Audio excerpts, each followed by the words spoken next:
All right, we're live. Okay, so hello everyone. I'm here with John Sandoval, and they're multidisciplinary artists from Houston, Texas. Hi, everyone. I'm Jean. A lot of other people call me Gene or John, whichever one works. I use they, them pronouns. I was born in Mexico and raised in Texas, so I have a lot of those influences in my work. And I'm also an artist at the Box 13 art space over in East End. Hell yeah. Okay, so I want to start us off kind of hot. Yeah, We just finished having a really good conversation.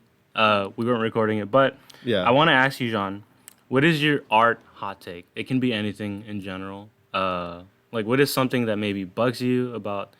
I think what bugs me is I think an artist's hot take is that people need to draw more. Draw a lot and also actually study traditional ways of making work. And that doesn't necessarily mean the full on like European style like art school of stuff of like, still lives and like plein air stuff. Like you can do that and like end up making some really cool stuff and breaking the rules. I feel like there's a weird an aversion to older school ways of making work because it's like a lot of the postmodern art is like focused on abstract work or performance art and things like that. And I feel like people forget that the artists that developed these methods of making work and like the more abstract stuff came from a more traditionalist background. So I feel like even if you don't want to study European style of work, I feel like you should at least look into, I mean, whatever culture you're from, like how do they make work, whether it's like pottery or like weaving or things like that, like getting your hands into something that you have a baseline for rather than just like, yeah, I'm just going to copy Basquiat and then sell that off the side of the road or whatever. Like, there's other things that can be done other than just ripping off, work that's already explored that. Yeah, that's funny you mentioned that because I think I was telling. Well, I've told people in the past who have asked me like, should I paint? Should I start with painting first or draw? And I'm always like, fucking draw, dude. Like, Yeah. you have to have a Yeah. good foundation before you even think about wanting to paint. And I know people argue against that, sure, but I think just having that knowledge of like learning how to draw and being comfortable with a pencil at least, you're gonna set yourself up for success whenever you start painting. It's also like you're understanding your values, and if you can't understand your values, your paintings are going to look very flat. Oh yeah. Right now, I haven't been drawing in a couple of months, and it's been making me feel crazy because I'm like doing a bunch of like little studies and stuff, and I'm like, wow, Yeah. these drawings suck. And I'm looking at like old sketchbooks from when I was in like high school, and I'm like, I drew way better than I did in high school than I do right now, and it's making me crazy. Yo, I was just telling somebody that I was having coffee with a friend like last week. Yeah. And I was like, let me bring my sketchbook because I always tell myself like I need to draw more. Because I'm not gonna be as sharp whenever I start painting or even just sketching, obviously. Yeah. But I started drawing. I think I was drawing like my hydro flask, just because like I like to draw things like that's in front of me, and that was like the nearest object. Yeah. And that shit looked so fucking bad. I was like kind of ashamed, and then I was looking back and I was like, man, was I ever really like decent at drawing? I looked back at my drawings like from last year where I was like consistently drawing like every other day or like at least like 3 or 4 times a week, and I was like, holy shit, I actually got worse at drawing. So Yeah, it's a muscle memory it thing. it really is, and Yeah. I think people have this idea that you're just once you're like I guess decent at art that you just never lose that skill, but no, I think you definitely do lose that skill, and you got to keep it sharp. No, I feel like I lose it within the week I don't draw. It's like it's almost an immediate like, oh, I lost it, and Yeah. I'm like have to work my way up back into it. But that's what I like about doing what we do in general is because it's like even if you do feel like that, there is a level of learning, and it's also like your eyes are kind of like not used to staring at your own work for a while, and you're kind of like seeing like, okay, what works, what doesn't work while you're working on your drawings and stuff, especially because I like to experiment with the drawings, and like I don't like when I use references and I'm doing studies, I don't copy the study one to one because I like to sort of focus in on what I can do to make my drawing interesting to me for my Yeah. sketchbook.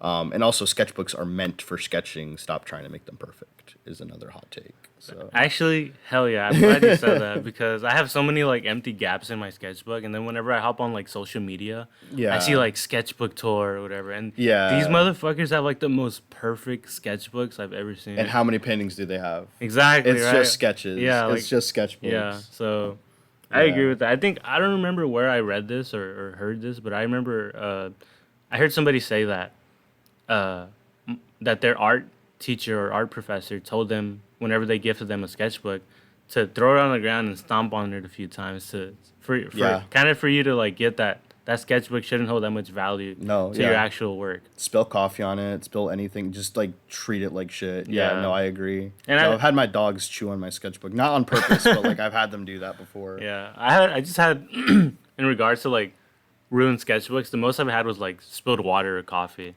Yeah. And you know, if you spill coffee on your sketchbooks, draw over that shit or something. No, it's like it's a nice. You have toned paper now. Yeah, right. And I guess now that we're on a topic of like, I guess just mentioning sketches and like, you even mentioned like drawing from life or Hmm. if you're drawing from like European style or anything. But uh, going on that, is there any artists that you draw reference from or like that inspire your paintings a lot? It's like there's a lot of them. I really like art history, and that's another added. It's not really a hot take, but it's like a thing that I feel like a lot of younger artists or like newer artists don't give a shit about, which is art history. Like actually caring about what artists were doing in the past, or working on whatever. I am fortunately a big nerd, so I really like looking into different eras of art. I like a lot of the modernist work of like the 19th and 20th, early 20th century. Like the surrealists, I really like Leonora Carrington, Dorothea Tanning, Max Ernst. I'm really big fans of like later artists like Odd Nerdrum. Uh, I don't know, just like different expressionistic figurative work I'm really a big fan of, but I also really like the romanticist Yeah. painters. So it's kind of just like all over the place Hmm. for things, but yeah, just like landscapes and figurative work is kind of where I land on for Yeah. the most part. And like I guess speaking on that too, I know you're a big movie person. Like, do you draw inspiration from any movie or like Oh, all the time, yeah. yeah? And Yeah. like, do you recreate some of the movie scenes like in your paintings or no? Not in the paintings, but in the studies I do. I have a lot of I'm trying to remember the sad lesbian movie that I saw recently. It was like something von Klimt or whatever. Petra von Kant. What was her name?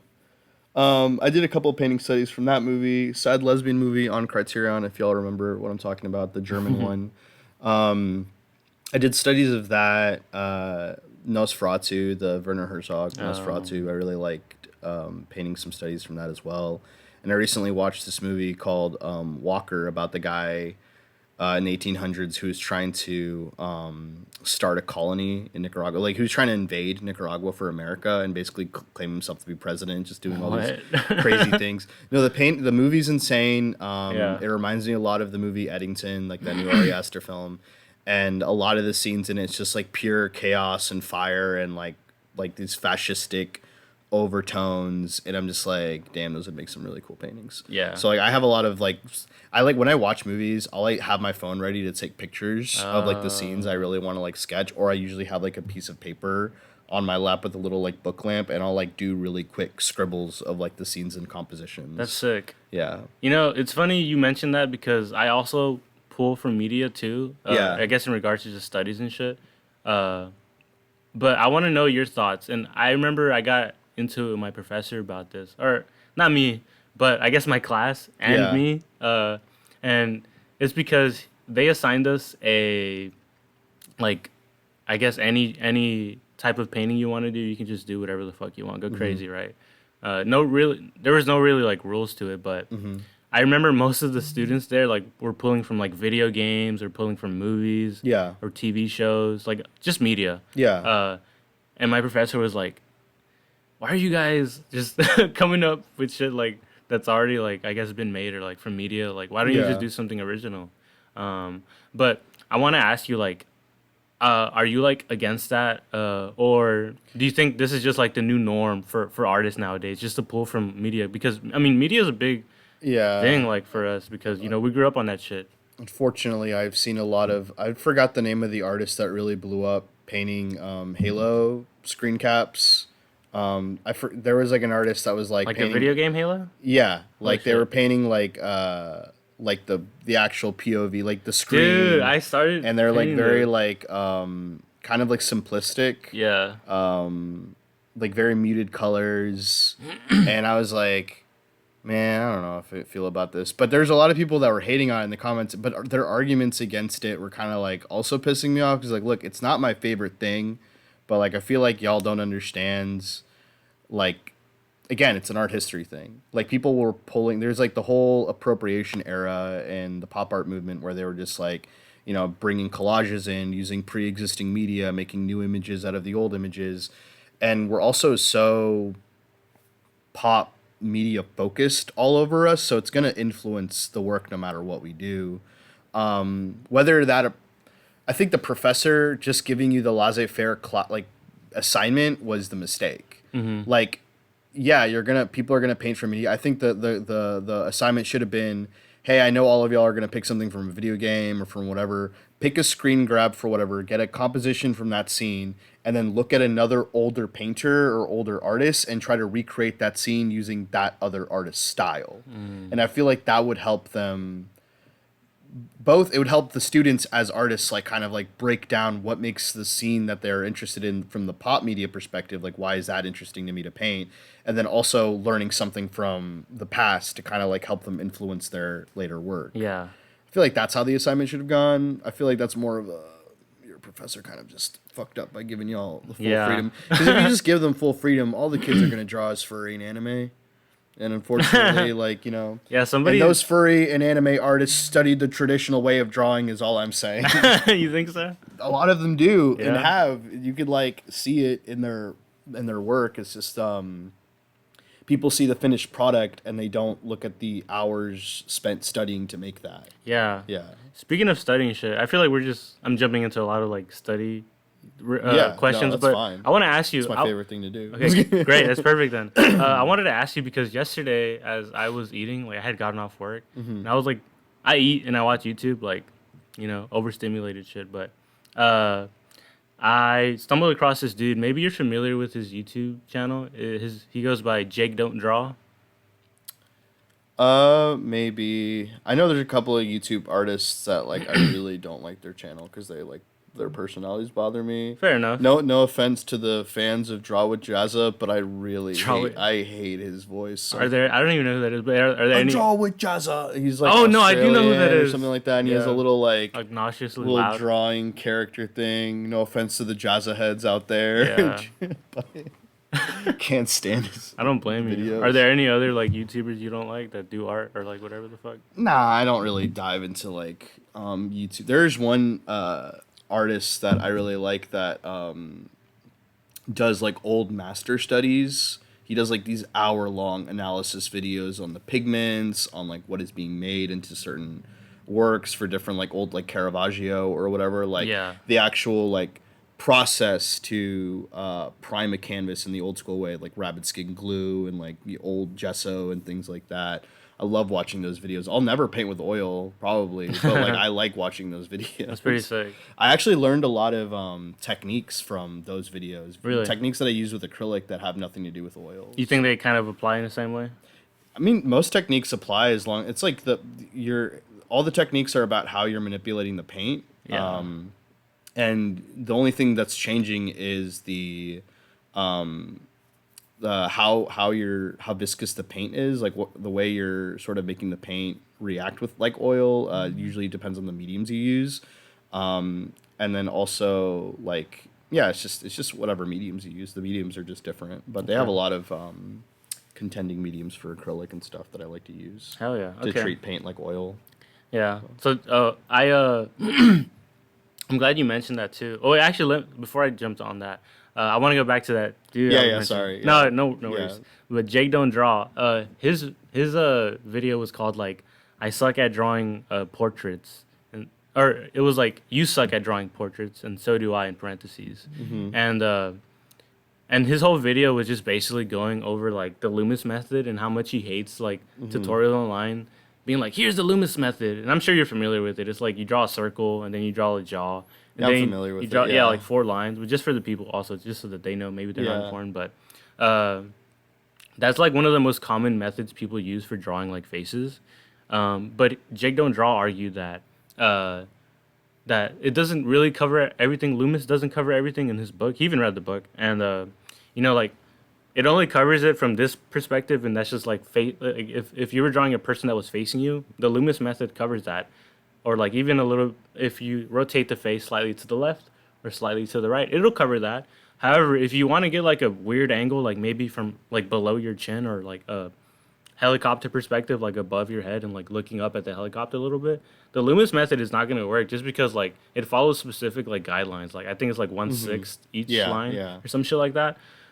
But he argued why there is so little information on how to properly draw the face, and he was like, I looked everywhere, like I read every book or whatever the fuck. He's like, and there's nowhere that he was like, I wanna study the faces, but there's no clear guidance. He was like, there's only information. He didn't read the Hogarth book And maybe he then, didn't. I because don't. that's a dynamic facial expression book that I love. I love Hogarth's Oh, okay. artworks. Yeah. Yeah, well, I'm not familiar. Unfortunately, I don't really like. I'm not that well informed. Yeah. I do set like guidelines when I draw faces and whatnot, Yeah. but to the extent of learning, I don't even give a fuck about the Loomis method. Maybe that's my hot take. Like I don't Yeah. really follow it, but Yeah. it is useful for just Chad Hogarth supremacy. yeah. All of his Chat over. examples are literally just beefy, muscular, like over exaggerated figures. Mm-hmm. But it helps like looking at the method of how he's drawing because it's more focused on forms, like on that plane. So you're having that 3-dimensional look to your faces. Yeah. And then when you're applying them to like your later drawings, you're obviously not going to exaggerate them in the same way he's exaggerating them. You're just drawing in that like sort of like spatial awareness. Yeah. Yeah. Okay. Well, then Yeah. maybe he's fucking wrong then. But I thought it was interesting. Right. Yeah. It's whenever I hear someone's like, none of these books help, I'm like, you only read one book, buddy. It's like, Yeah, probably. I think he went over somebody else, but I didn't Yeah. even finish watching that shit because I finished my meal and I was like, whatever. I don't feel like watching. no, this but I anymore. get what you're saying though. Like, Yeah. yeah, like some methods just are too cookie cutter. But I think that's like the problem with like depending on one method or too many methods, or like one method that's just gonna cover everything is because it's like you're not actually like looking at the why aren't you drawing faces well. Are you drawing from life? Are you drawing your friends? Are you using references? Or like how are you just trying to draw from your imagination purely? Then maybe the Loomis method might help you if you're just doodling. But like Mm-hmm. if you're trying to get better at drawing portraits, then you just have to draw portraits. Like Right. there's no other way. Yeah. There's no cheat code. But I want to send you that video. Maybe you can watch it later. But yeah. it is pretty interesting nonetheless. He's into like a lot of like traditional painters, I guess, and like Yeah. sculpting even. But Mhm. I do like some of his tutorials. I think I learned very well from him, like how values work and like how faces. I mean, I'm sorry, the faces. The shapes on your faces like fold. Like Yeah. I don't know. You might have seen the video. It blew up, but he was like folding a piece of paper to indicate how shadow works. Yeah. He's like, it's just a fold. He's like, Yeah. just think of it that way, and that kind of like opened my mind Yeah, to how yeah. that works. But, anyways, I want to go. I guess into just generally speaking about Houston and the art scene here. Yeah. One, how do you think Houston fares as an art city? I guess compared to cities like Austin or like LA, because I feel like a lot of artists are more driven to go there. Not even just for like traditional artists or painting, but even people who make film. Do you think Houston allows you to grow as an artist, or do you think the opposite? I think Houston's a really underrated art city. It took me a while to sort of come to terms with that because when I was like in high school, I was like, oh yeah, I'm gonna go to LA, I'm gonna go to New York, I'm gonna get the fuck out of here, I'm gonna go to another, like art, quote unquote, art city. But Houston has a lot of art fairs, a lot of not mainstream artists, or a lot of like galleries and like different experimental works happen in Houston because of the fact that our culture is more slower paced than the other cities. So like you actually have time to develop your craft and you have space to work on things. You can actually afford to live here and work and like talk to people, and you're Mm-hmm. also surrounded by such an international group of people that like you can really get inspiration from everything. And also there's like nooks and crannies for every kind of niche here. Like whenever someone's like, yeah, the punk scene in Houston is like it's not that good. I'm like, which one? There's like multiple punk scenes. Like, are you talking about Yeah. the East End punk scene, or are you talking about something that's more North Side? Like, where are you going? That's like pissing you off or whatever. And obviously, I feel like I've heard a lot of people kind of say that Houston's sort of a small town where like everyone kind of knows everybody, but that sort of like helps out because like all the artists here know each other, but there's no level of it's not like a dog eat dog type of mentality that Yeah. I feel like the other, not necessarily saying like New York or Austin or LA are like that, but I feel like here it's more focused on like, oh, I actually want to help you. Like, oh, Oh you're an yeah. artist here. Like, oh, you should meet my friend or whatever. They, work over there, or we're putting together an event. Like it's more it's low risk, but I feel like the reward is a little bit higher because it's more community based. You're like Yeah. focused on knowing more people. I know a lot of the graffiti artists here, like they all know each other, they all hang out or whatever. It's just like I think it's more interesting to be an artist here than it would be in the other places. I would like to visit those other art Mm-hmm. scenes and kind of like see what it's like. But in terms of where Houston is as an art scene, I feel like it's underappreciated. Yeah. Yeah. I'm on the same boat with you. I would say like yeah, you're totally right. Like, um, when I first started, I guess taking my art serious, and started actually like going to events and meeting people. Yeah. I don't think, at least anyone my age at the time, like anybody was like mean to me or like kind of No. gatekeepy. Everyone's like hella Yeah. like, hey, there's an event, you should go to it, or you should sign up for this shit. Like, Yeah. it's kind of insane. Like, I even get DMs sometimes like telling me like, oh, you should go here. Like, they're having Yeah. a exhibit or whatever the fuck. Yeah. This city's full of people that want to help you. Yeah, Like it's sick. it's kind It's of sick. crazy. Yeah, and I feel like that doesn't get talked about enough. There are people obviously that I've met. They're usually older folk. This is not a diss, by the way, but they're a little like kind of weird for me. I guess like I don't know. They kind of feel intimidating, but for the most part, everyone else that I've met have been like so sick, so supportive, and like Yeah. kind of wanting you to go higher and reach that level. You know, they want to see you Yeah. win. But I'm glad you said that because I always hear like negative shit too. I mean, like there are things that like that aren't the best about the Houston art scene. Like it's not like we're bringing in the fucking big bucks here. Like money isn't really like a thing I see get talked around unless you're already within those like unless you were already like in the Sawyer Yards crowd and you already had like studios there. But when I think of the art scene, I don't really think of that area except for like maybe the site gallery there, the sculpture Yeah. gallery that they have there is pretty cool. But I don't really think of Sawyer Yards. I think of like the Orange Show. I think of like happenings there. I think of people like having like pop ups at like different bars and breweries and events and stuff. Like there's just other places that are all over Houston that actually focus on giving a shit about artists that it's like it's not really well documented in like media per se. Like Yeah. yeah, but it's mostly because like those places like New York and LA are just like that's where you go for everything, even though most of the people there seem kind of miserable. City that never sleeps, right? Yeah. I want to rewind the clock a bit and just go back from like to how you started. Like, was there anything specifically that motivated you that made you want to do art more, or like how did you get your start, or like what made you want to start taking art serious?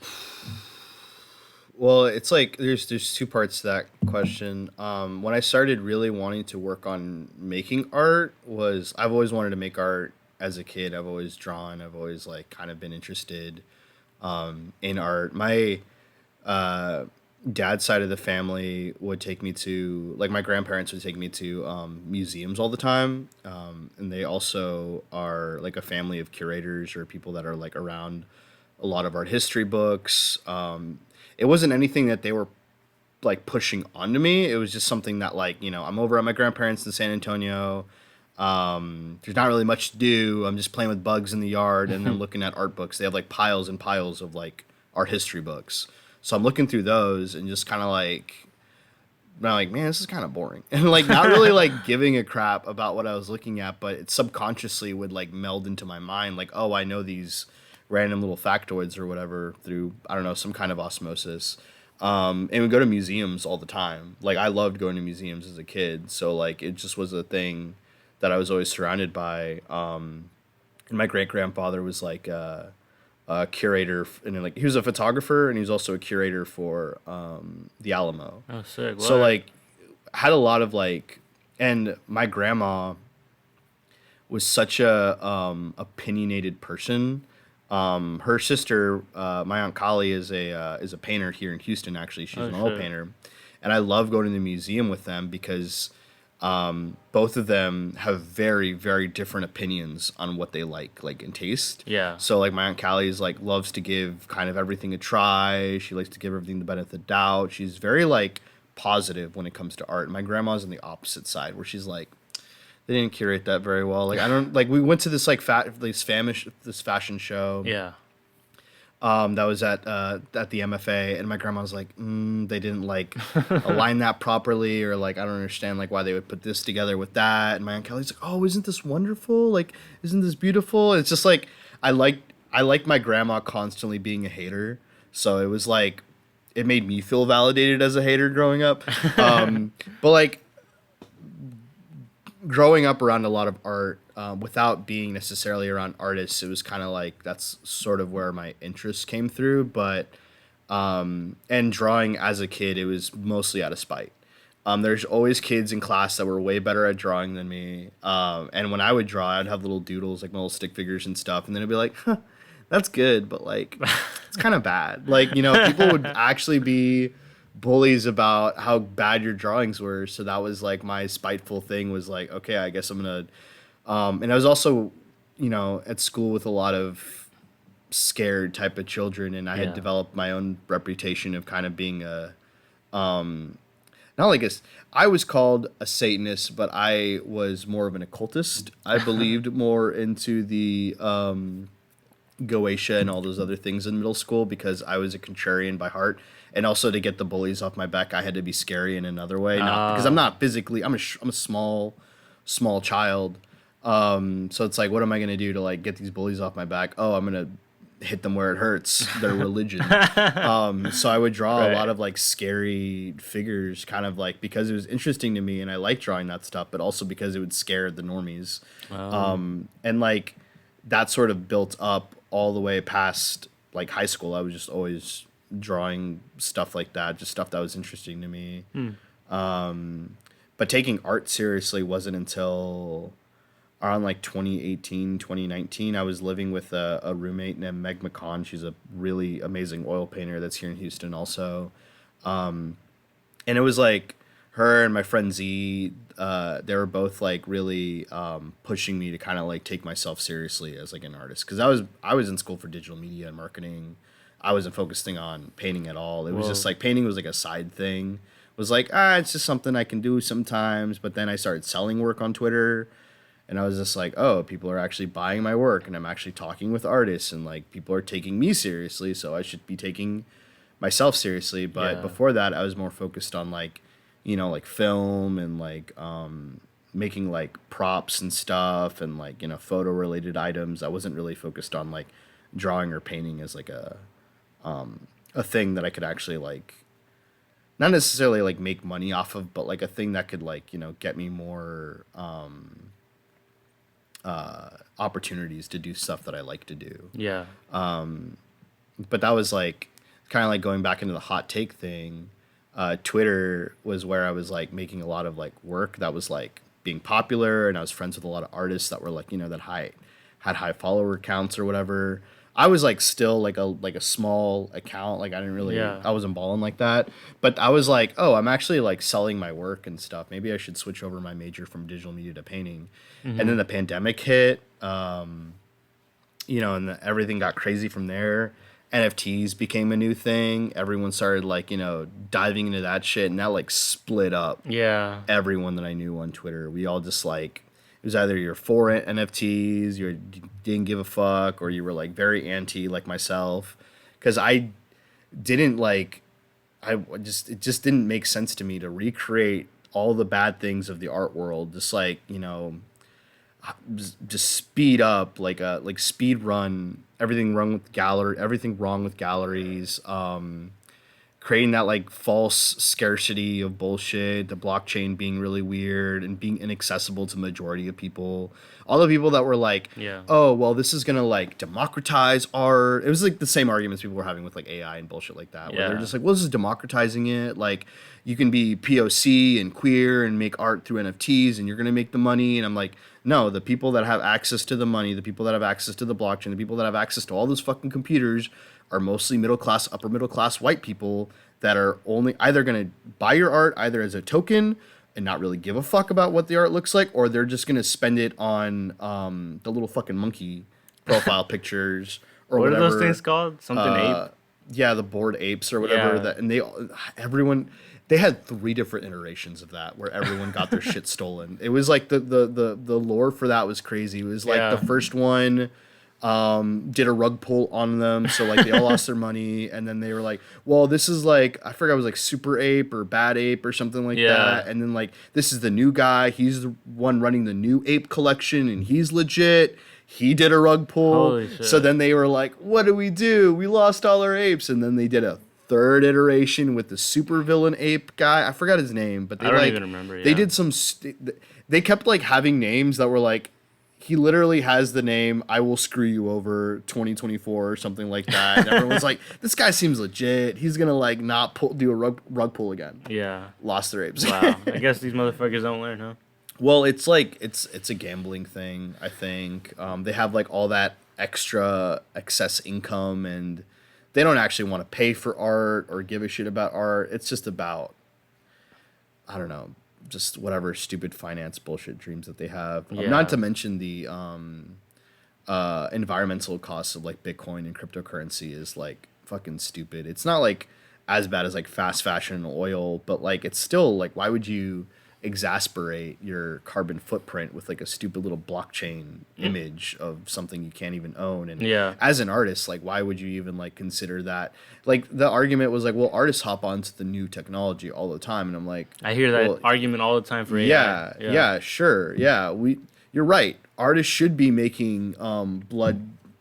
Like we should be making things out of blood and drones. Like we have the new technology. Let's laser into the face of the earth and carve into it. Like, yeah, that's not a good argument. I like, agree with I you. think it's kind of stupid. Yeah.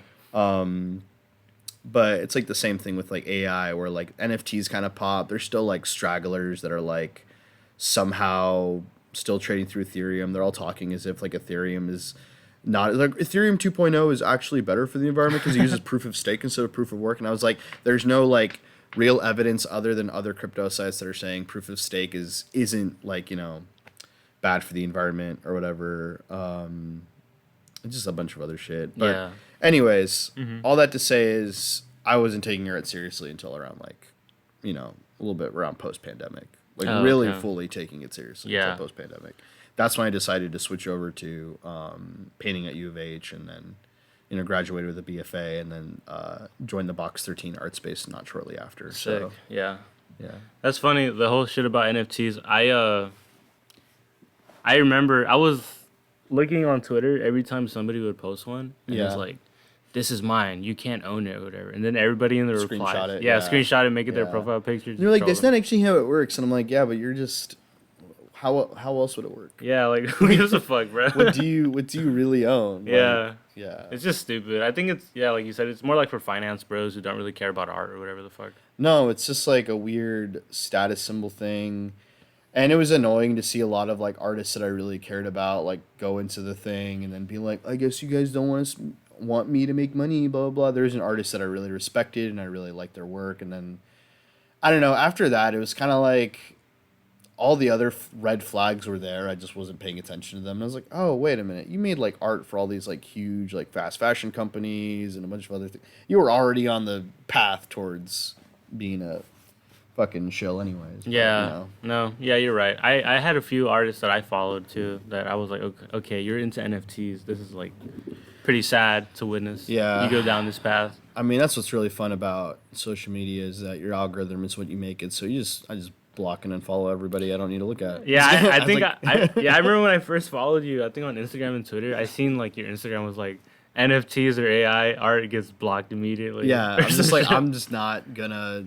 I don't need to have a discussion with them. Like Yeah. they're already sold. They already drank their Kool-Aid. There's no debate I need to have or waste my time on. Fair Like, enough. It's not necessary. You Yeah, know? I don't think it's Yeah. up to us anyways to change their mind. They're already like, No, and it's everything has to be based off of a system of social shunning anyways. So if you feel like you're gonna get shunned for it, like that's kind of the only thing that prevents people from doing a thing. for sure. Yeah. And I guess speaking on NFTs, I think this relates obviously AI art. Like, what are your thoughts on it? I mean, besides it being bad for the environment, melting people's brains, it being like an economic market bubble that's about to burst and everyone's going to lose a lot of money. They're already like laying off a lot of people at different companies. I forgot it was like, I don't know if I don't think it was OpenAI, but it was one of the other major AI companies that already started laying off a lot of its workforce. My friend, yeah, my friend got laid off. Yeah. He works at Oracle. I hope he doesn't get upset at me telling him. I don't think he would, but I mean, like they're laying people off because the investments are coming in, or the return of investment is coming soon. So it's like all these companies, work with like, they get people to invest in them, so they have the initial starting money, the starting capital to work with this shit, but the money that was promised is not there. yeah, So what are they gonna do other than lay off everybody and then try to like minimize their labor costs or whatever?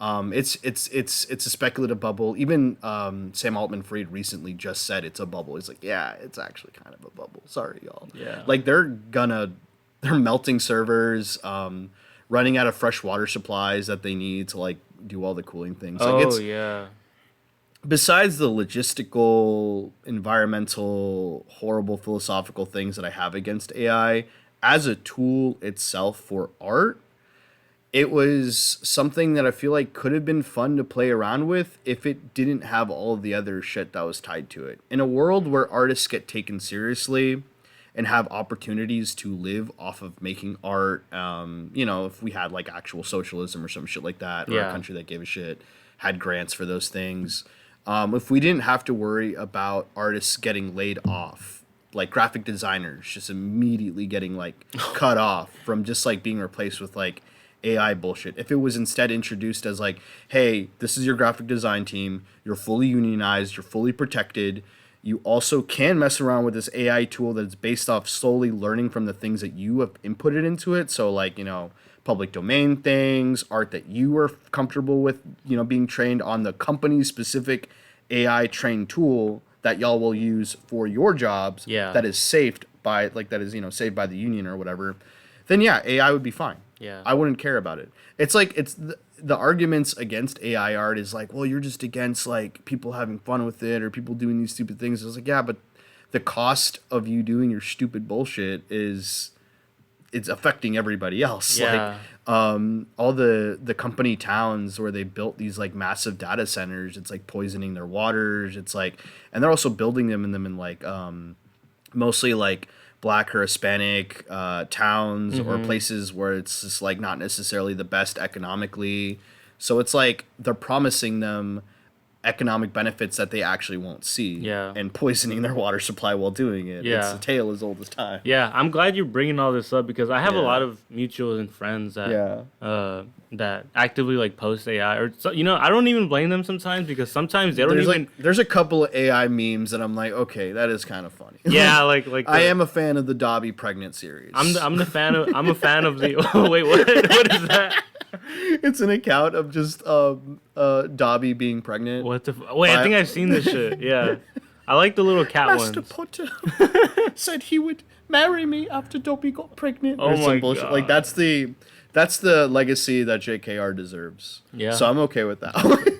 I like that I like the ones with the cat and like they're like a fucking snail or something. Oh Those yeah. are funny to me. The cat with the gun was cute. Yeah. Like it's like those are harmless. it's like Well, not environmentally, obviously, no, 'cause they're still but contributing. like the actual like the meme effects of AI could have been very fun. That I'm completely on board with, but it's a matter of firing your labor force for it, or getting rid of actual artists for your poster designs, or like, Yeah. it's erasing the human element out of the things that actually make things fun in the world for the sake of saving a quick buck, or just like not giving a shit. It's just like all this other extra bullshit that's tied to it that doesn't actually seem like it's benefiting anyone other than a nerd on a computer. For you sure. know? Yeah, I know. And they'll make the argument too, like, oh, it makes art accessible for everyone. You're just mad that now everyone can do art.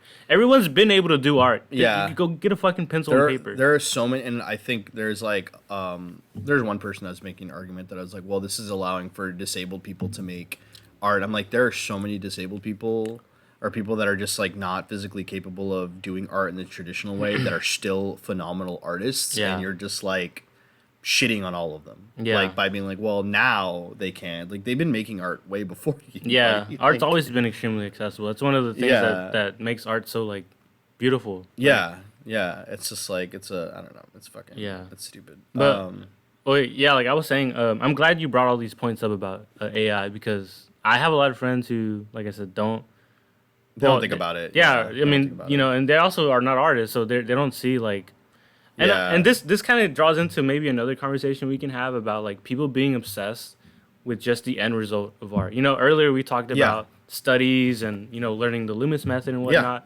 Nobody sees that shit. Nobody sees like, I mean, I'm in your studio right now. I see all the work you're putting in behind the scenes. Mm-hmm. Nobody sees any of this, and I think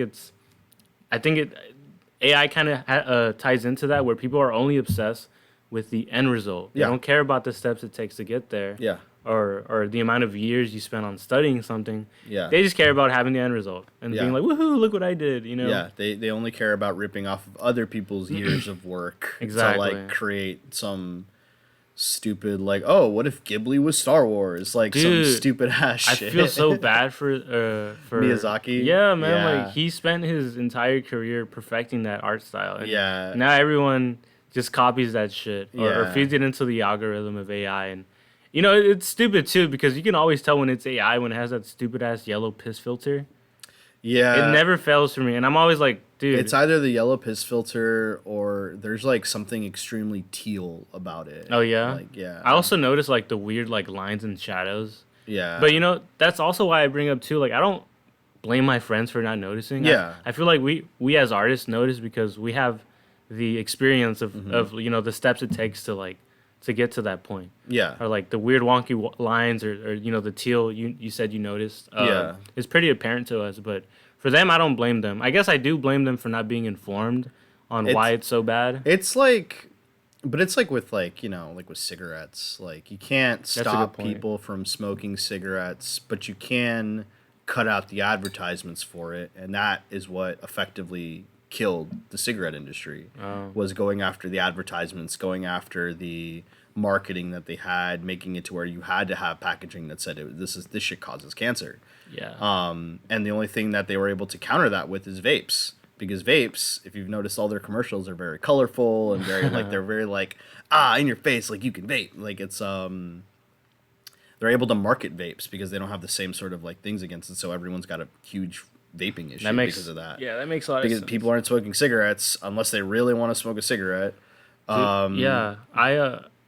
one of my classmates, I remember, like after class, like we would walk to our cars together, Yeah. and he pulled out a vape, and this motherfucker was playing Pac-Man and Tetris on it. I was like, since Yeah. when the fuck?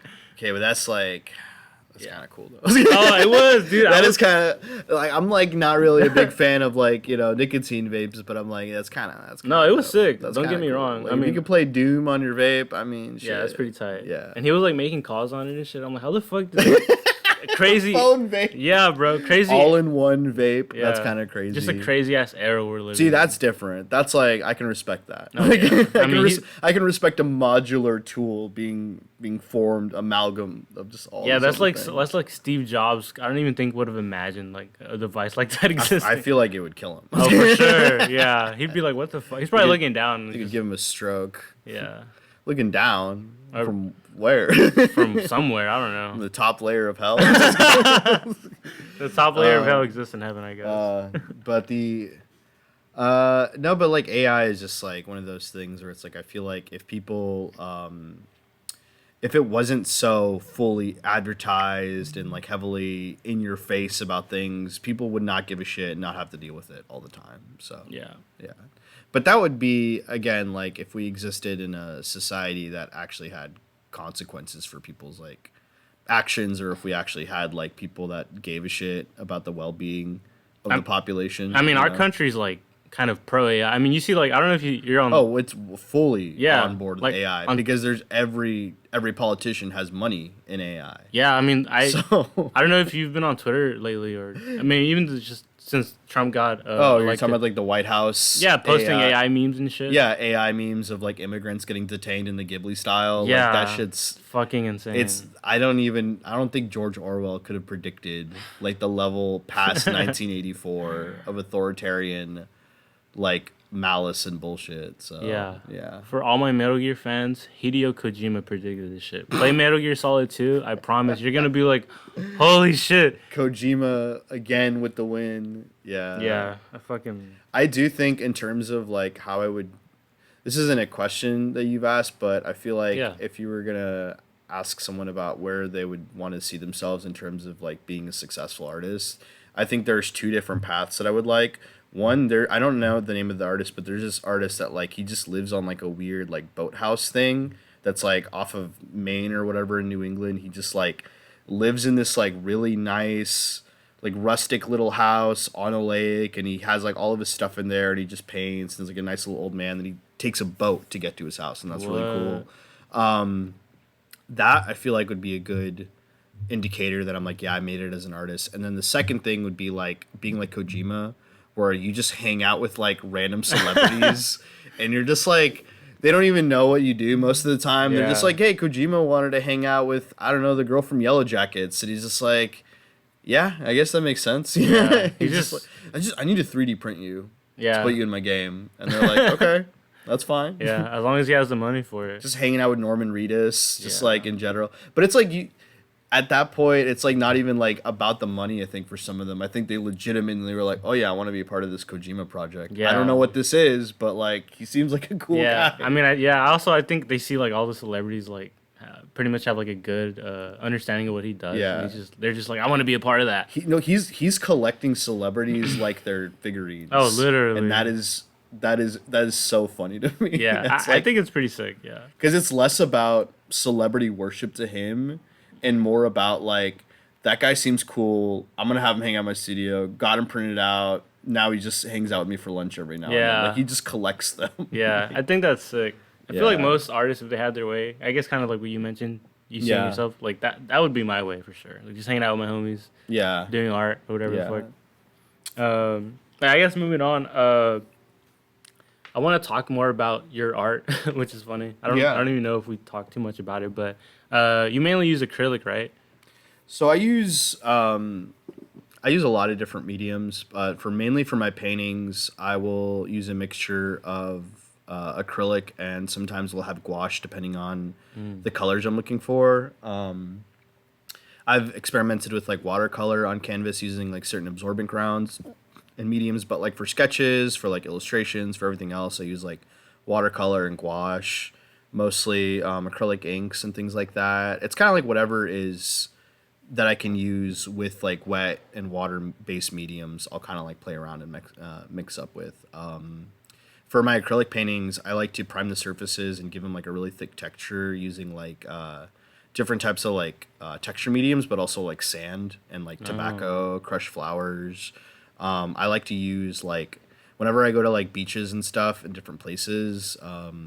Like we were in Costa Rica and they had like all this like black sand, and I got like a small little vial of like black sand that I would like put on the surface of the gesso before I primed it again. Oh shit. And it was just like you don't really see the black sand too much through the paint, but I just like the texture that it created. Yeah.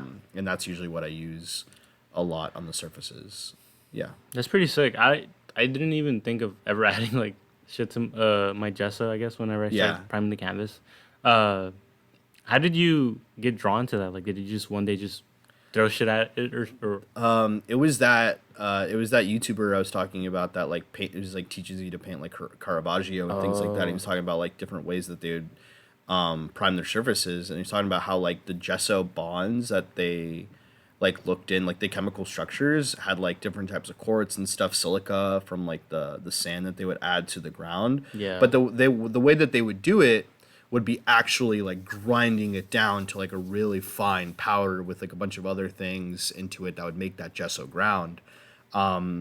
But I thought the concept of adding sand to it in general was really cool, so I just sort of like poured the sand in Oh after like shit. getting inspired by that. Yeah. Okay. Do you often do that? Like, For the most part, yeah. Most of my canvases, I'll like if they're like already like stretched out, I'll add sand to them. If they're stuff that I'm painting, unstretched, like just hanging up on the wall, I will add a little bit of textures like later on to the painting. that's So sick. And speaking of your canvases and whatnot, I noticed, and I guess I didn't know this until today, but you sculpt some of your frames. yeah, some of the I've been playing around with like adding in sculptural elements to the paintings that I have. So I kind of wanted to give them more depth, or also like I kind of want to get into woodworking eventually and like do my own wood carving type frames, but at the moment my skills are more focused like with like paper mache and like working with materials like that. So and they're also lightweight with those kinds of materials. So I'll create like these weird, almost like creature type frames that go around the painting that I feel like kind of exist as their own little structures, but pair with the painting, just to kind of like play with the sculptural elements. I want to like evolve that. I don't know how I'm going to, but I kind of want to make the to where the creatures and the sculptures themselves sort of house the paintings in a more three dimensional space where you have to walk around it. I recently made a sculpture that is kind of like it's like a weird. It's like if you imagine a frame of a painting that has two sides with two paintings on each side. I gave it antlers on each side, and then the neck goes down the bottom of the paintings with sort of like a spinal column that separate into three legs that are hooved, and like that's what holds the two paintings up, and it kind of move. It looks like it's moving around as a creature with like a flat kind of head with horns, but on the surfaces of the flat parts are two separate little paintings. And I kind of want to play around with more experimental stuff like that, just sort of like having these creatures house paintings like that. Yeah, that's pretty fucking Yeah. sick. Yeah, I really like. I remember I had went to your old studio, and you were working on a frame then. But it's so cool to me how I'm not fully aware of how many artists do this, but when I saw that, I was like, that's sick because I never thought about how important frames play into your canvases, and it's kind of like you morphed the frame to be a part of the art piece itself. So now it exists like pretty much cohesively. Yeah. And that's just so sick to me. Well, they have to be because it's like Right. they're glued together. Yeah. I guess more of in like a sense of like just generally speaking, Yeah. it's pretty much uh, you know, just its own thing now. Yeah. Like the frame doesn't even exist apart from the art itself now. Yeah. You know? Yeah. But yeah, I'm not sure. Maybe you can put me on game. Like, do you know any other artists that do that? Not that I know of at the top of my head. I've seen someone sent me recently a painting, a really cool painting of some horses. That the horses, like the wooden frame, is carved in such a way where like the movement of the horses' bodies are extending outwards outside of the frame. So the paintings of the horses are like directly incongruent and connected with the lines of the sculpture part. So it looks like they're all kind of connected in a way. That looked really cool. It was very kinetic. But I can't really think of any other artists that do that. I know that Max Ernst has some playful frames that he's done, but not like in the same way I've made them. Yeah, I mean, But yeah. the one I'm looking at right now is in the corner of your art studio. That one's like pretty sick. It's two canvases. It looks like separated by the art frames, but they're connected still. I think that's pretty sick. Yeah, like the bottom is like a huge rectangular with like a cyanotype that's printed on it, and it's like it's got two legs that are hooved, and it's got two arms that are sticking into the top corners, and then the neck part connects to a smaller circular frame that's kind of like house in almost like a sunflower type of look. It also looks like a sun with a separate cyanotype collage printed on them as well. And it's all the sculptural part is painted in a Prussian blue, so it's like all kind of cohesively in that same sort of color scheme. But I like to play around with that color a lot. Yeah. Prussian blue. That's a really good color. It Yeah. looks sick. And I guess speaking on your other mediums, you mentioned fuck, how am I forgetting the type of print effect that is? Oh, cyanotype? Yeah. Yeah. Is that something you do as often as painting, or you'd wish to do as often? I like to play around cyanotypes a lot. I am in the process of working on making a couple of short videos with like cyanotype frames. So like I'm doing like a frame by frame animation that's all printed through cyanotype. I've seen a couple of other artists do something similar to that, and I really wanted to play around with it. I really like cyanotype as a medium.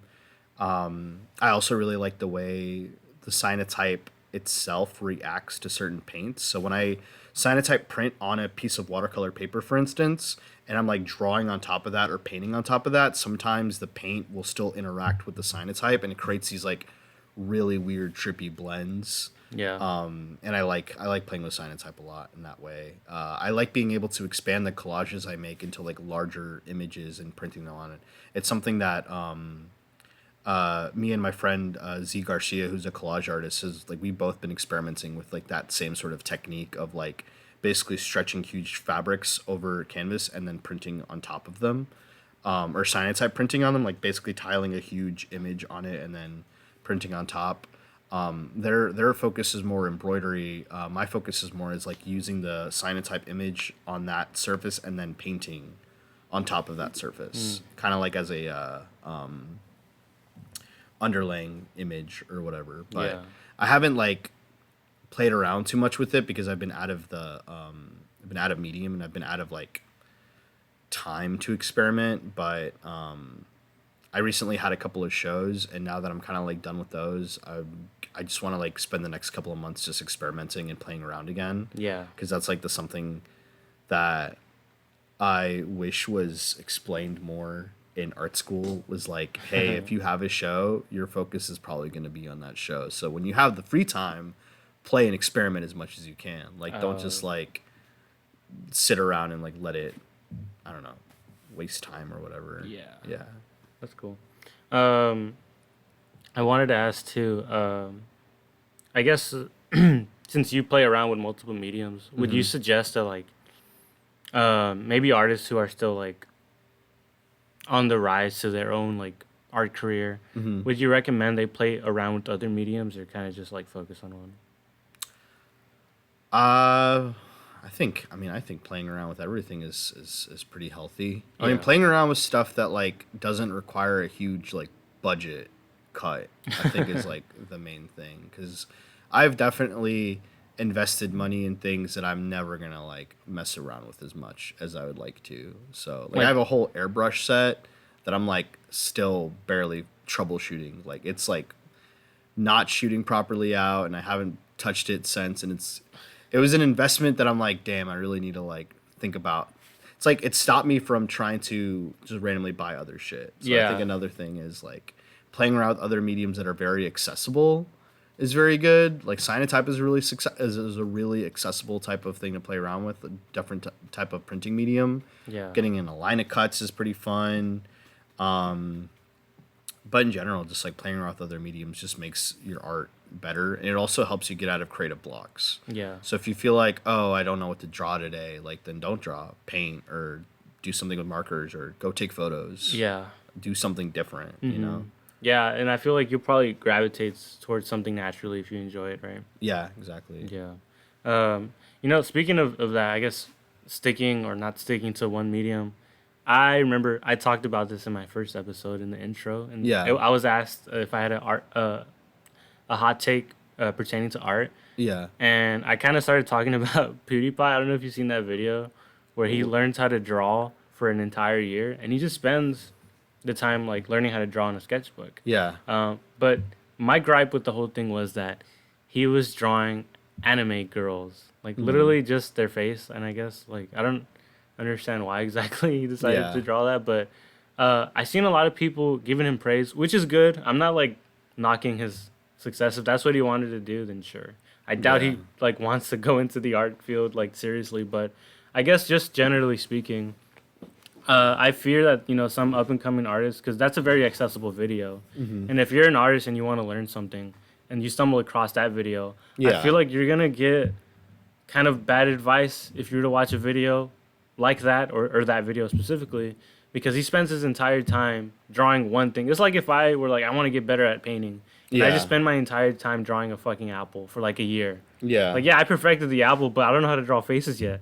Or I don't know Yeah. how, like, I still don't understand value correctly, or Yeah. composition. Like, there's a whole tons of shit PewDiePie didn't cover. And yeah, he learned how to draw like anime girls for an Yeah. entire year. Yeah, he got really good at it. But what did he really learn from art? And I think that's also maybe another conversation just about how important studying is. Yeah. Because art, I feel like you should definitely be studying shit. But what do you think about that?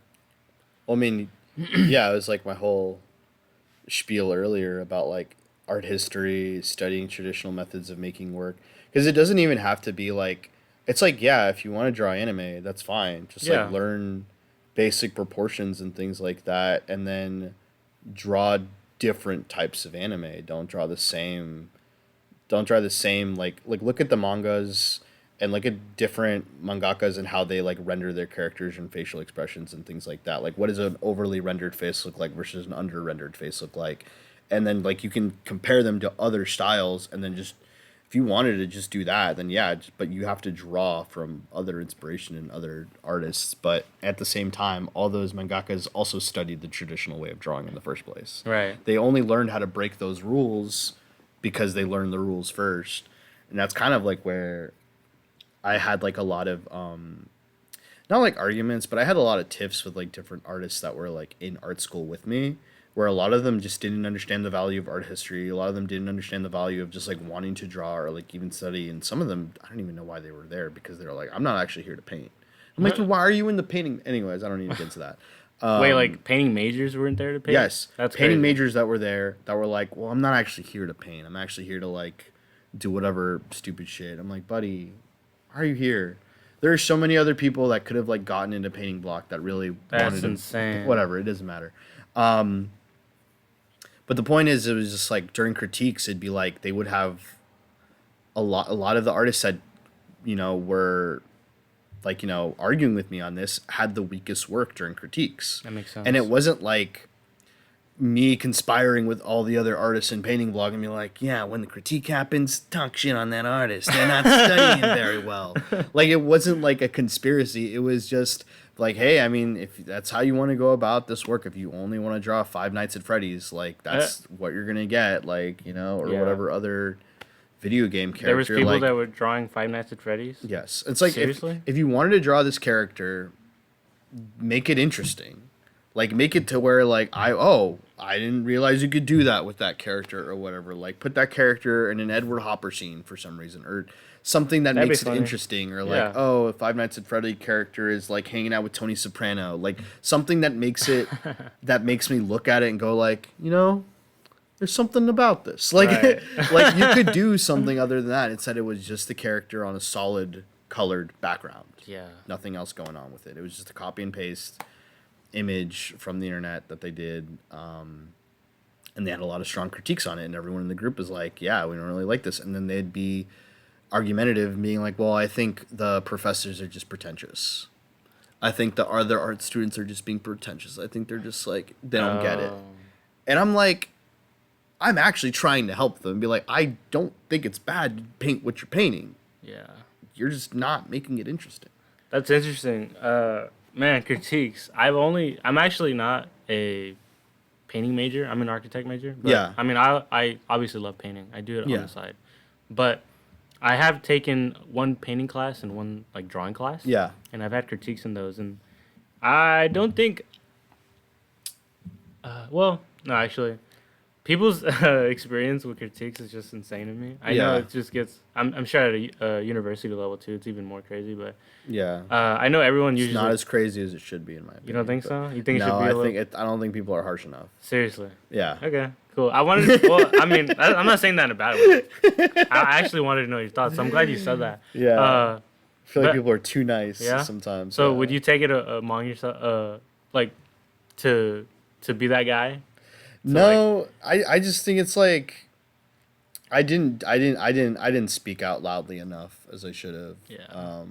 I had other friends that would do it for me pretty quickly, and I Oh was like, oh, really? nice, cool, because like we would talk about it, and then they'd like immediately voice that opinion quickly, and it'd be kind of like um, obviously there are better you can't just like be like, man, that painting sucks, dude. Like it's not constructive. It's like there is a painter that was really really good at painting, I guess, IG models or whatever. Like that's kind of was his focus. Okay, kind of It's all creepy. he wanted to paint. Yeah. And it's like I had like he was like a very different kind of guy though. He was like covered in tattoos, would take a lot of these like smoke breaks or whatever. He was very too cool for school kind of guy. Yeah. And like his paintings were like, and he's a lot older too, and his paintings were like of these just very generic, what is the word I'm looking for, objectively attractive, not objective, just like the kind of whatever beauty standards that we have modern wise, like they were just all that. Right. And most of the women and queer and like femme people that were in the critiques were kind of like, is that really all you do? Is this all you paint? Is just like hot chicks? And no one said don't paint hot chicks. They weren't like, no one was like, yeah, stop painting hot women. It was more like, can you paint them doing something? Can you paint them kind of having a personality? Like, is there a story behind it? It's just hot chick and that's it. It's like he kind of got frustrated with it because he was just like, well, I spent a lot of time on like the details and making it look good. And it's not that the paintings were bad. He was a really good painter, but his only focus was just was that. Like he would find an IG model or whatever and paint them. Yeah. And it's just like, okay, we get that you can paint really well, but what makes it interesting? Like what makes it Yeah. other than it's just Man. it's just a hot woman. I'm glad you brought that up. Yeah. Oh, actually, I have a comment on that. That reminds me of those motherfuckers that are like photographers and like they're like, yeah, DM me like I'm having shoes, and they're just like taking pictures of like naked women and shit. He at least was more talented than most of those photographers, because most of those photographers is just like, hey, come out to this train yard and like put on this like Jedi mask and like here's a katana Yeah. and like I kind of wanted to make it like a boudoir type of thing, like yeah. Yeah. I know what you mean. But you bring up a good point, I guess, and I guess I kind of realized this in one of my critiques, and I appreciated it, and not to self-glaze because I don't even think I'm all that in regards to painting. Like I still don't even have that many paintings, but one of the paintings I did was for my painting class. It was me and like a horse, and I wanted that to be, well, the focal point of that was to be like showcasing, because I was supposed to be holding a lantern and showcasing like the light source and how it bounced off like the horse and me and like the night background or whatever. I thought, I guess composition wise, it would be sick. And like it's a horse and like a dude at night, holding a lantern. It was sick.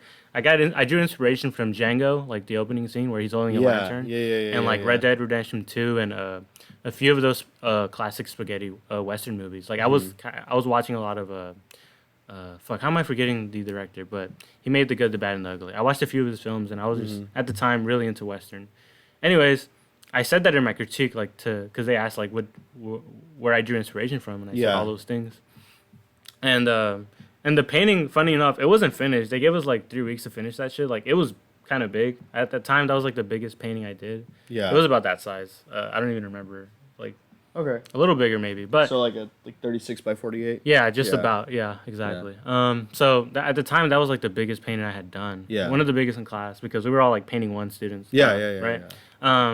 And so I told them like, hey, I'm not finished, but here's kind of where I was going. I feel like a lot of This the is, like, the tone, vibe, yeah. and the aesthetic was already there. But they gave me praise, and my professor was glazing me a little too hard. I felt kind of uncomfortable, but he was like, you see, guys, like this is what I mean whenever I want to tell you guys, like, you can paint really, really good, and a lot of you do, but you got to have like a direction you're going with. And I feel like that kind of ties into what the dude in your class, like Yeah. he was a good painter, but he was Yeah. just drawing like one thing, Yeah. and there really wasn't any like, not that it has to be deep, but you know, Yeah. have some sort of direction you're going with that shit. You know, Yeah. like just don't paint really good and expect people to be gravitated towards it. And I'm sure some people will. Like, there's Yeah. like a bunch of like popular like TikToks or Instagram reels where the focal point of the video is like hyper realistic drawings and shit, which is kind of boring to me because it's like, okay, well, you might as well just show me a fucking picture. But I'm a little on the haterade side with that. I am where too. I'm I just fucking like, hate those videos. It's like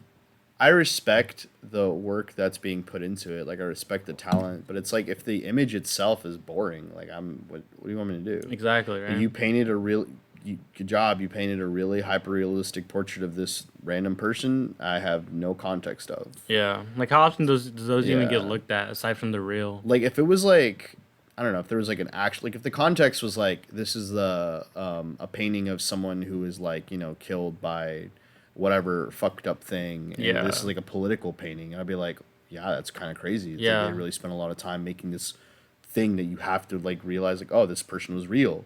Like that makes sense. But if it's just like, look what I can do.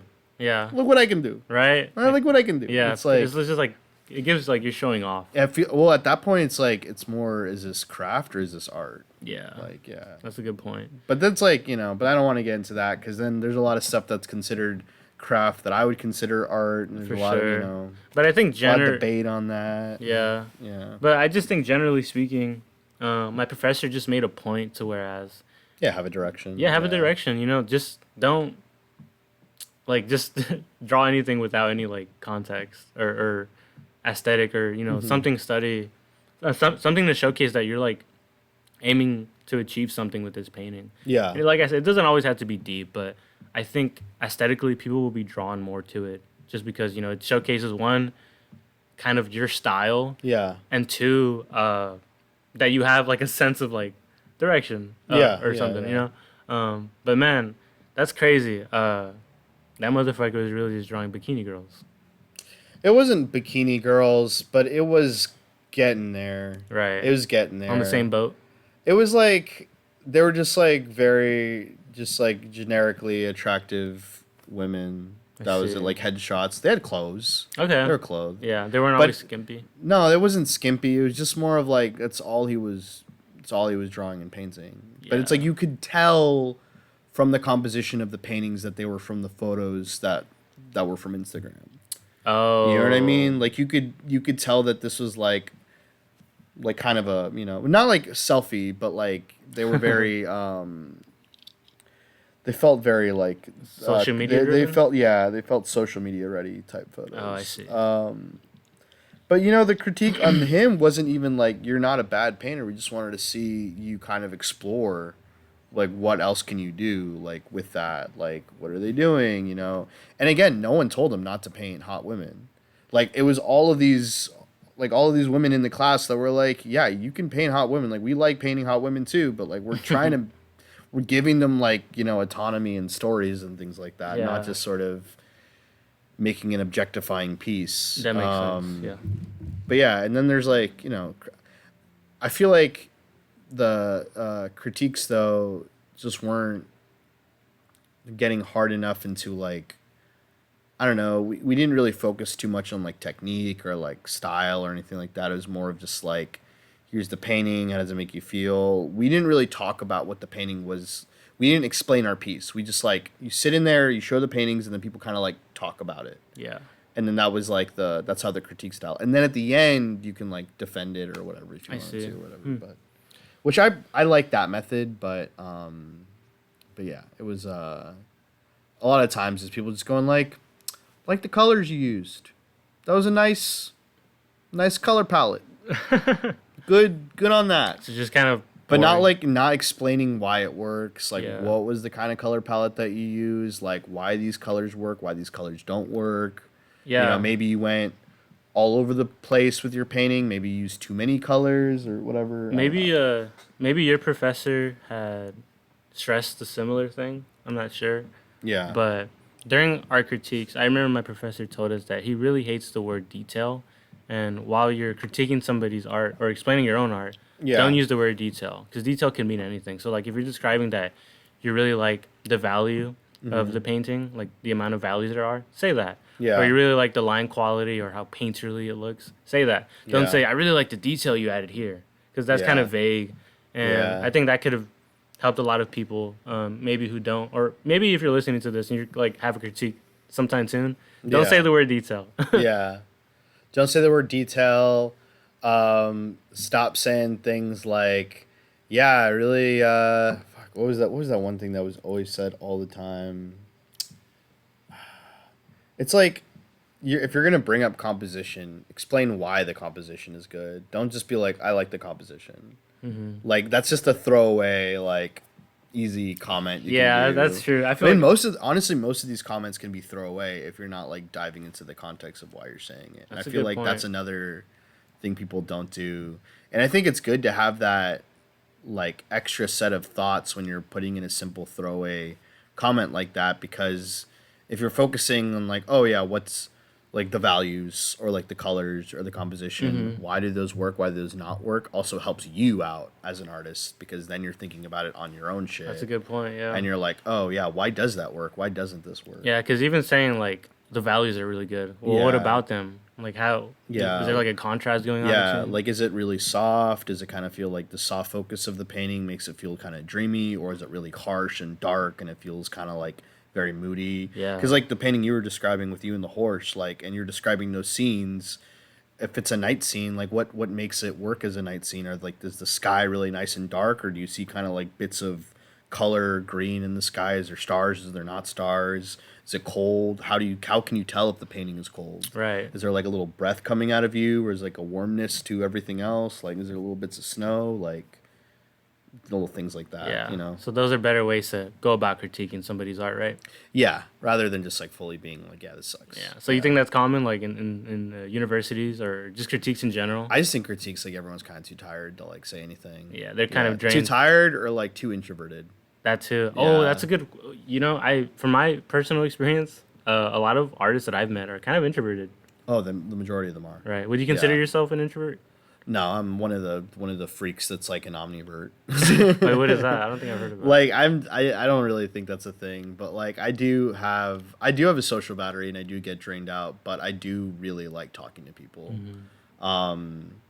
When I was in digital media, I like talked to nobody and it felt really like isolating and it sucked. So when I switched over to painting, I was like, I cannot do that again. I cannot just be by myself in the class. I need to like make friends. I need to talk. I need to be able to like, also be in the face of professors, which is another thing. If you're in art school, you need to be friends with your professors, because the only reason why I was even able to get into Box 13 was because one of my professors was like really liked what I was doing and was willing to be a reference for me, and him as my reference was one of the things that people notice when I put in my application. They're like, "Hey, this professor actually really vouched for this person, and normally they don't vouch for people. Yeah, we should put them in." Because I was almost not voted in because I was really young and straight out of like getting a BFA. Yeah. And they were like, well, this person doesn't have an MFA. This person, what's the studio history that they have or whatever. But because I had that recommendation, because I was able to talk to my professor, it really worked out. Yeah. But no, like I like talking to people. Worked a lot of service industry jobs. I used to have extremely bad social anxiety though. Yeah. All throughout like high school and like beginning of college and stuff. But like, you know, working service industry kind of like beats that out of you. For sure. Dealing with like annoying ass customers, especially when you're a bartender. Just like I mean, they're drunk you too. you can't like, there's a certain level of like shyness that you can no longer have when Right. you're as a bartender. Like you can't be shy as a bartender. Like you have to be stern and direct, and that like sort of built up my ability to sort of like talk to people whenever like I'm in gallery spaces and stuff. I still get shy though. When there's like art openings and I'm not physically doing something, I'll be like, "Oh man, like how do I like, hey, how's it going? So I'm a painter too.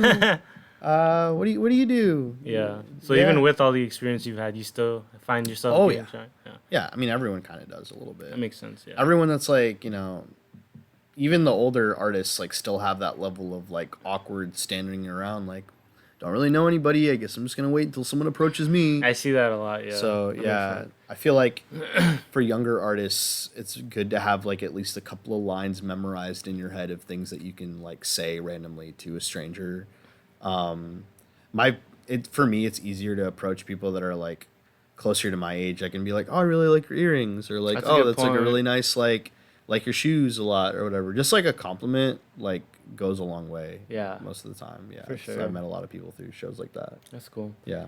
Well, that's interesting you say that. Yeah, because I know people always mention like, yeah, you got to go to art school to make connections, but a lot of the time, like a lot of the people going to art school are kind of shy. I mean, naturally, Yeah, right? yeah. But yeah, it's important. I think just to get used to like Mm-hmm. talking in these spaces because Yeah.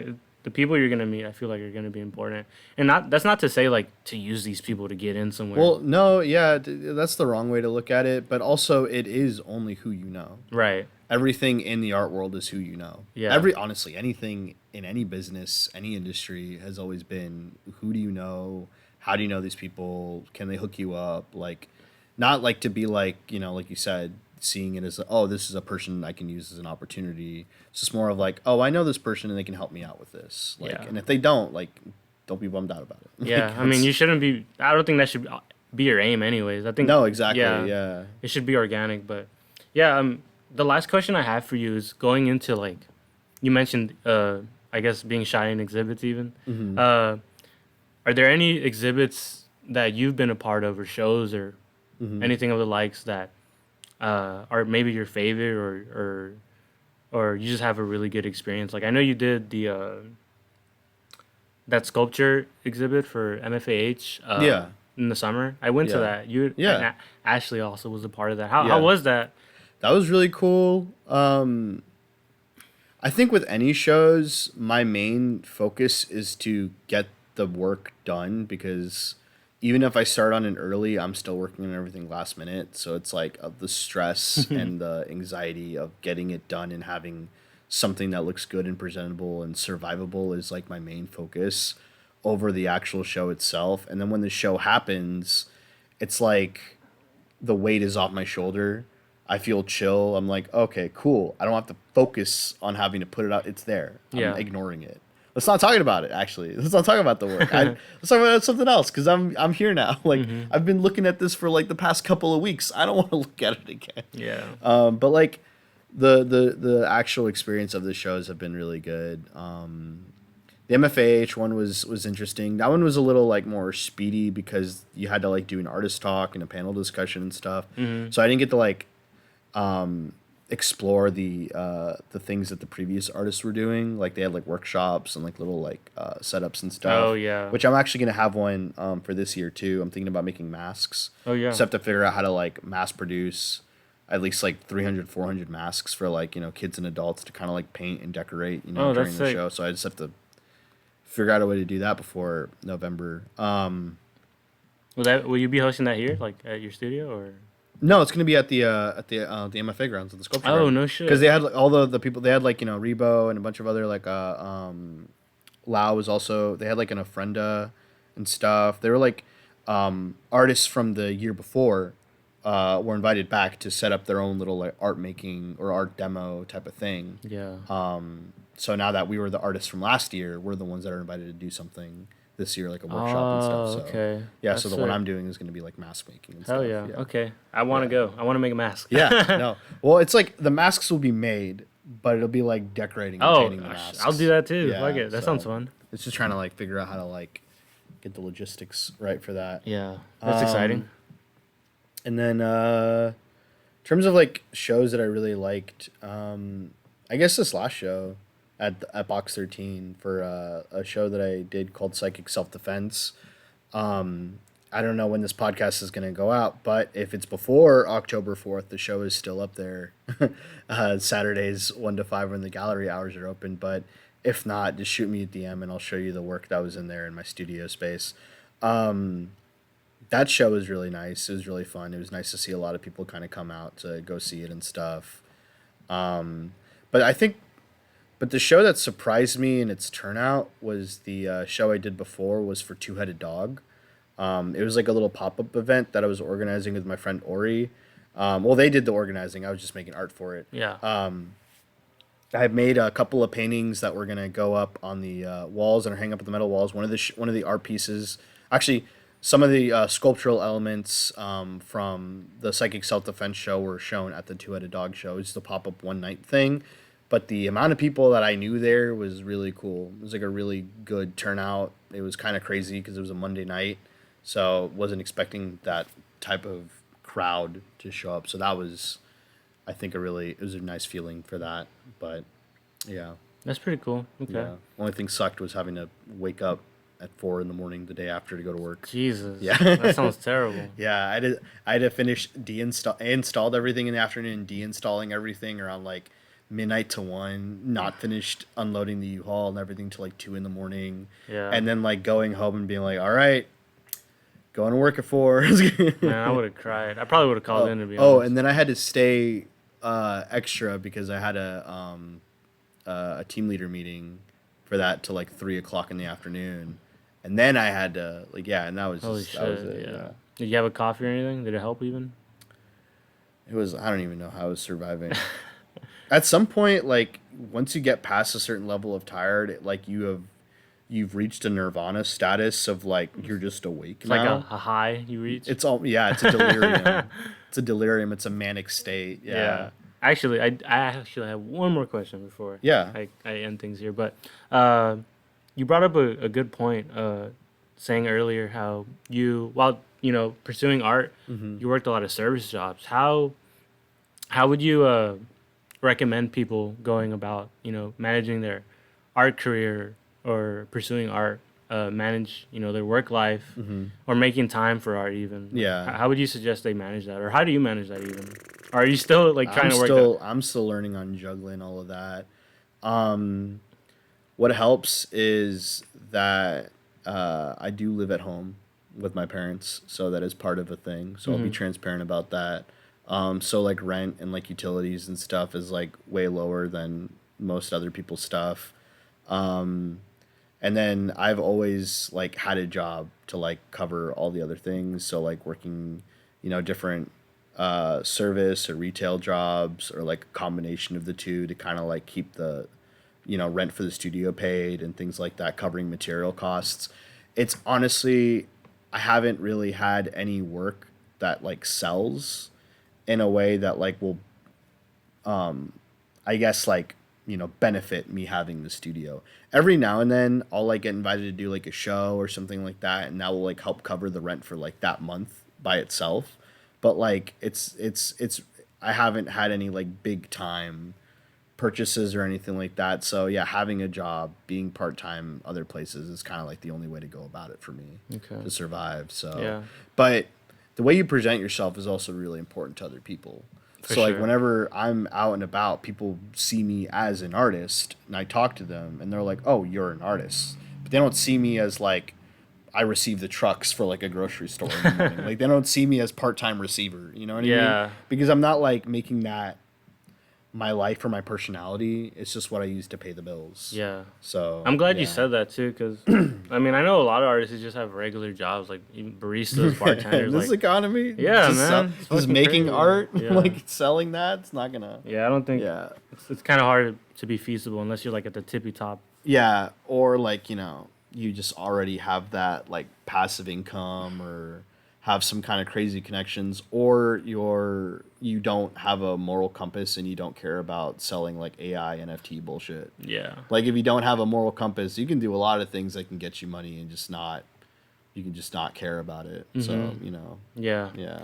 Well, yeah. I mean, that sounds very human to me, so I'm glad you said that. I'm seeing all your work, and I'm like, holy shit, this person is just Yeah. like going at it. Like, I mean, but it's also like most of the money I make from work is like going back into art. I'm not really like I don't go out that much. yeah. I'm kind of like a shut in. So Yeah. it's like, I'm going to work, I'm going home, or I'm being at the studio, and like I'm spending a lot of time working on stuff in the studio. Because to me, it's like the amount of time I'm spending here, it's like my investment in myself on like trying to make work that maybe will pay off something later in the future. That's sick. Like if it pays off in the future, like that's kind of where I'm focusing on. But my goal isn't like to get rich or anything. My goal is to kind of like continue being able to make work while like sort of having some kind of financial stability at some point in the future. Yeah. So once we get there, we'll get there. But you Yeah. know, I mean, it looks like you're already on the right path, so pretty sick. fucking hope so. I think we all do, yeah. Yeah. But okay, well, I guess that'll conclude this episode. Is there anyone you want to plug, or like your socials, or any shout outs you want to give out? Um, uh, I've mentioned their art before, both of their works. I would shout out like Z Garcia at Z Fine Art on Instagram, and then Meg McCon. I think they go by just Meg Paints or something on Instagram. And then also Box 13 in general is like my biggest shout out. I feel really lucky being here at the box because it is I didn't get to talk about the space that much, but this is like a very, very nice art community where it doesn't feel like I'm just at a studio and I'm by myself and I'm working, and every now and then I'll see an artist. No, it's like everyone here is like very involved with their practice and like with the space and the organization itself, and it's like it's really nice to be surrounded by people that give a shit about the work that they're making. Like it's not, I mean, I know everyone's like trying to make money and like trying to like, work on that financial Yeah. stability thing, but the people here that are working on art, it's like, yeah, money would be nice, but their art is necessary for their soul, and it's like really such a respectable group of people, and I'm really blessed to be a part of that. But yeah, those are my shout outs. Hell yeah. What about your Instagrams? You don't want to plug that? Oh yeah.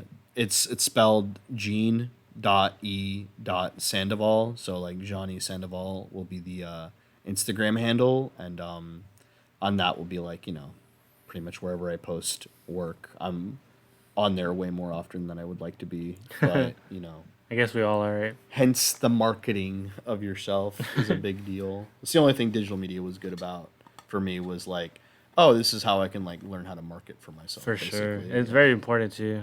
Yeah. Aside from connections, right? Learning how to Yeah. market yourself. Yeah. Yeah.